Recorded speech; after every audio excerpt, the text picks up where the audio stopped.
அடிங்க சார், அடிங்க. இது அங்க வச்சு அடிக்க வேண்டியதானே, அதுக்கு எதுக்கு தனியா கூட்டி வந்து அடிக்கிறீங்க சார்? நீங்க அடிக்கிறதுக்கு ஒரு காரணம் இருக்கு சார், அது மாதிரி நான் திருடுறதுக்கு ஒரு காரணம் இருக்கு.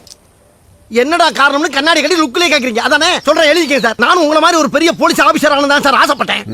அது கிடைக்காட்டினாலும் அட்லீஸ்ட் ஒரு மினி கான்ஸ்டபிள் ஆகணும் தான் சார் ஆசைப்பட்டேன். அதுக்காக நானும் ஆயிரக்கணக்கான முட்டையும் பல லிட்டர் கணக்கான பாலையும் பாம்பு மாதிரி குடிச்சு குடிச்சு குடிச்சு உடம்ப டெவலப் பண்ணி போலீஸ் செலக்ஷன் போனேன் சார். ஆனா அந்த ரிட்டையர்ட் ஐஜி மிஸ்டர் ரங்கராஜன் என்ன பண்ணாரு தெரியுமா? நெஞ்சில அகலம் 1 இன்ச்சு கம்மியா இருந்தக்காண்டி என்னை ரிஜெக்ட் பண்ணிட்டார் சார். 1 inch sir, 1 inch. 1 இன்ச்சில என்ன சார் கட்ட போகுது? என் லைஃபே ஸ்பாயில் ஆயிருச்சு சார்.